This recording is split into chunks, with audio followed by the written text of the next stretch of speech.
वंदे अर्हम वंदे गुरुवरम वंदे सच्चम। जैसे योग और आसन हमारे स्वास्थ्य के लिए बेहद जरूरी है, वैसे ही प्राणायाम भी हमारे स्वास्थ्य के लिए बेहद जरूरी है। प्राण और आयाम यानी कि प्राण शक्ति का विस्तार करना ही प्राणायाम है। महर्षि पतंजलि ने कहा है, श्वास और प्रश्वास के गति विच्छेद को ही प्राणायाम कहते हैं। जब हमारी जो प्राण शक्ति है उसको इंक्रीज करने के लिए, हमारे होलिस्टिक डेवलपमेंट के लिए प्राणायाम बेहद जरूरी है। प्राणायाम में हम पूरक, रेचक और कुंभक द्वारा यानी कि इनहेल, एक्सहेलेशन और ब्रेथ होल्डिंग द्वारा हमारी ब्रीदिंग को जब हम सिस्टमैटिक और ऑर्गेनाइज तरीके से कंट्रोल करते हैं, उसे ही हम प्राणायाम कहते हैं। प्राणायाम के कई कई बेनिफिट्स है। जैसे हम कहते हैं कि प्राण वे बलमः, अर्थात प्राण शक्ति जब संपन्न होकर हमारे शरीर के अंग अंग में पहुंचती है, जब हम पूरी मात्रा में ऑक्सीजन लेते हैं और वो हमारे शरीर के हर एक सेल्स तक अच्छी मात्रा में पहुंचती है, तो वो हमारे शरीर को बलवान और स्वस्थ बनाती है। प्राणायाम के कई बेनिफिट्स है। जैसे हमारी मेधा शक्ति बढ़ती है, मेमोरी पावर बढ़ते हैं, कंसंट्रेशन, फोकस, ब्रेन के जितने इश्यूज है वो सॉल्व होते हैं। हमारी प्राण शक्ति जो वाइटल एनर्जी, हमें हर काम करने में हमारी वाइटल एनर्जी का होना बहुत जरूरी है और वो एनहांस होती है प्राणायाम से। हमारा चेहरा कांतिवान बनता है, हमारी एंजाइटी, डिप्रेशन, स्ट्रेस, वो सारे हम रिड्यूस कर सकते हैं, कंट्रोल कर सकते हैं प्राणायाम के द्वारा। सारी हमारी नाड़ियां क्लीन होती है, ब्लड सर्कुलेशन बहुत अच्छा होता है और सेल्यूलर लेवल पे हमारी हीलिंग होती है।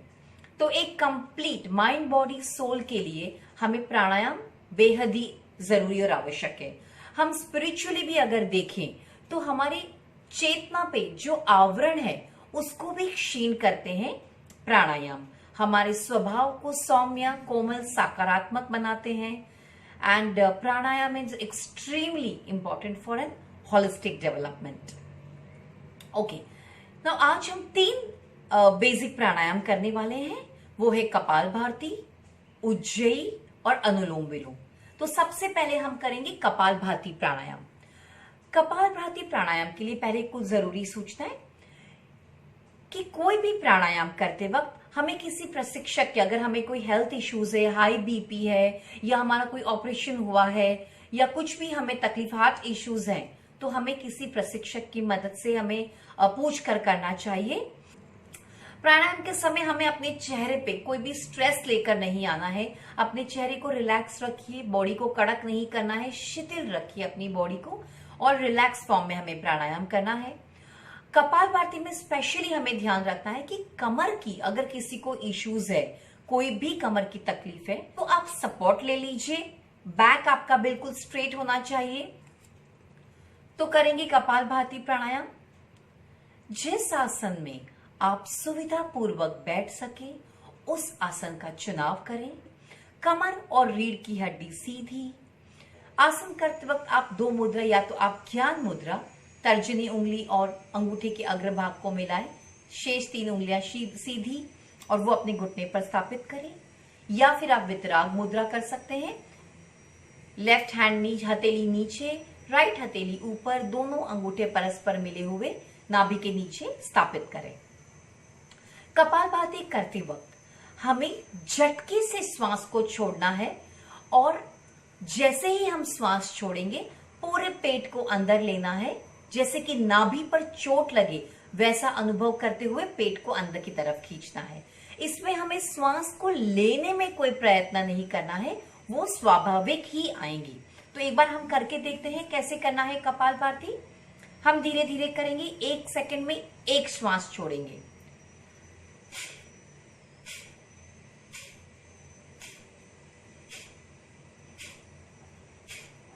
तो आपने देखा है हम झटके से श्वास को छोड़ रहे हैं और जैसे ही हम श्वास छोड़ते हैं पेट को अंदर की तरफ खिंचाव दे रहे हैं, जैसे कि नाभि पे चोट लगे, झटके का अनुभव और पूरे पेट को हम अंदर कॉन्ट्रैक्ट करेंगे। इसे हम 100, 150, 200 बार भी कर सकते हैं, लेकिन शुरुआत अगर आप रेगुलर प्रैक्टिस नहीं करें तो हम 30 या 50 से करेंगे। फिर अगर आपकी अच्छे से प्रैक्टिस हो जाए तो आप इसे फास्ट भी कर सकते हैं, जैसे कि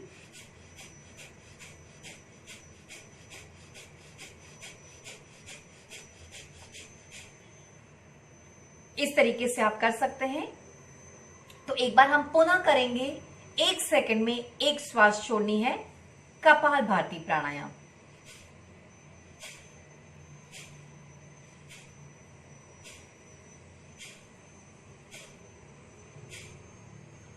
इसके कई बेनिफिट्स है। हमारा चेहरा कांतिमय होता है, मस्तिष्क की आभा बढ़ती है, पेट के सभी ऑर्गन्स जितने भी अभी हमारे अवयव हैं उनकी मालिश होती है, हमारा पेट मुलायम होता है, डाइजेस्टिव कोई भी आपको इश्यूज हो, कॉन्स्टिपेशन हो, गैस की तकलीफ हो, वो सारी प्रॉब्लम्स क्लियर होती है। रिप्रोडक्टिव एरियाज में कोई भी अगर तकलीफ हो तो वो भी इससे सॉल्व होते हैं। तो कपालभाति प्राणायाम करने से हमारे रेस्पिरेटरी ऑर्गन्स काफी स्ट्रांग होते हैं। अब हम दूसरा प्राणायाम जो करेंगे वो है अनुलोम विलोम, जिसे हम ऑल्टरनेट ब्रीदिंग भी कहते हैं। अनुलोम विलोम हम लेफ्ट और राइट नोस्ट्रिल से हम श्वास लेते हैं और छोड़ते हैं। उसे हमें करना किस प्रकार है? लेफ्ट साइड जो हमारा होता है वो होता है चंद्र स्वर, यानी कि ठंडा स्वर होता है, हमारे कूलिंग इफेक्ट देता है हमको। और राइट साइड जो हमारा होता है वो है सूर्य स्वर, सूर्य नाड़ी जिसे हम कहते हैं, और वो हमारी बॉडी में उष्णता प्रदान करती है। तो मौसम के हिसाब से देख सकते हैं हमें कहां से शुरू करना है।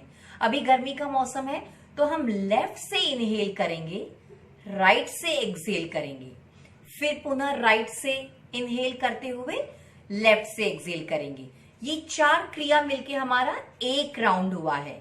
कैसे करना है एक बार देख लीजिए, फिर हम प्रैक्टिकली करके देखेंगे। लेफ्ट साइड से यानी कि बाईं तरफ से हमें पूरक करना है, दाईं ओर से रेचक, फिर दाईं ओर से पूरक और बाईं ओर से रेचक। ये सब मिलके हमारा एक राउंड होता है। आप इसे एक बार में आपकी क्षमता अनुसार आप कर सकते हैं। कम से कम 9 राउंड आप कीजिए, या आप 27 राउंड 3-3 बार करके भी आप कर सकते हैं। 3 टाइम आप कर सकते हैं इसे। हाथों की मुद्रा कैसे रखनी है? तर्जनी उंगली हम यहां पर दर्शन केंद्र पर रखेंगे, दोनों आईब्रोज के बीच में। राइट साइड की हैंड के हमारे राइट नोस्ट्रिल हमारा हम धीरे से दबाव देके बंद करेंगे। बाकी 2 हमारी फिंगर्स है उन्हें फोल्ड रखेंगे और कनिष्ठा उंगली से हम इसे ऐसे ऑल्टरनेट क्लोज करने के लिए, ज्यादा दबाव नहीं देना है हमें नाक पे, हल्का सा प्रेशर ताकि हम एक साइड से श्वास ले सकें। तो करें मेरे साथ में। लेफ्ट साइड से पूरक, राइट साइड रेचक,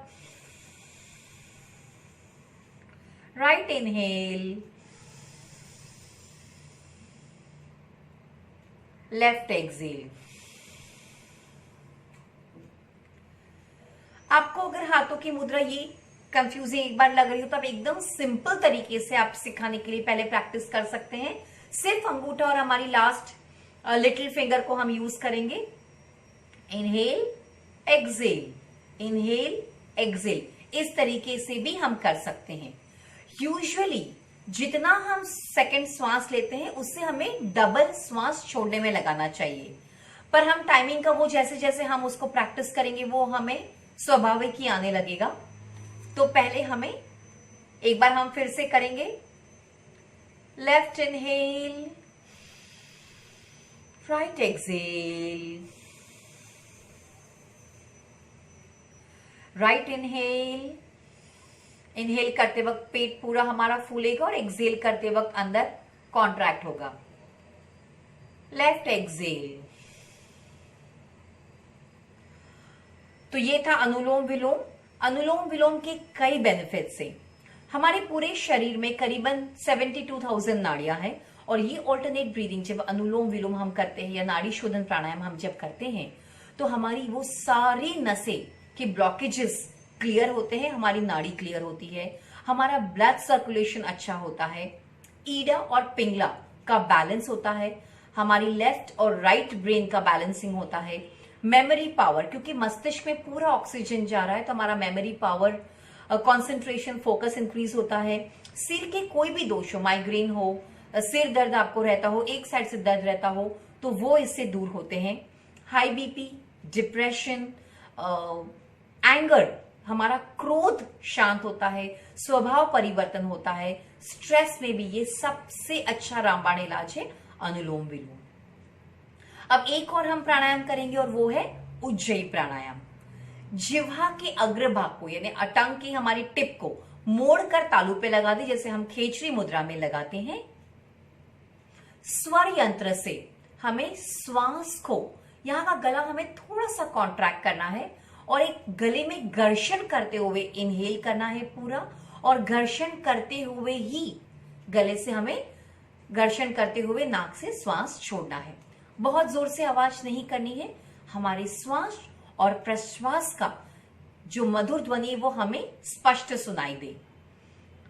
तो मोड़े जिह्वा को, जैसे हम विस्परिंग साउंड करते हैं, कान में खुसुर फुसुर, मैं प्राणायाम कर रही हूं, तो जब हम ये करते तो गले में कैसे हमें घर्षण होता है, बस उसी प्रकार से हमें करना है।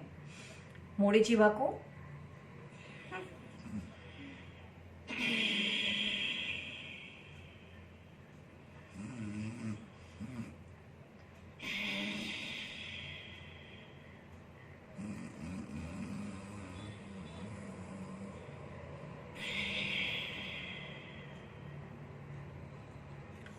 उज्जयी प्राणायाम के बहुत सारे लाभ है। गले के जितने हमारे दोष होते हैं, खांसी हो, कफ हो, टॉन्सिल्स हो, वो दूर होते हैं। स्वर हमारा मधुर होता है, श्वास हमारा दीर्घ होता है, मन की चंचलता कम होती है। यहां पर हमारे क्योंकि थायराइड और पैराथायराइड ग्लैंड्स है, तो उसके भी स्राव संतुलित होते हैं। तो ये थे हमारे 3 प्राणायाम जो हमने आज किए थे, कपालभाति, अनुलोम विलोम और उज्जयी। इसे हमें रोज प्रैक्टिस करना है और हमारे जीवन में इसको एक लाइफस्टाइल के रूप में अपनाना है। Thank you very much. Om Arham.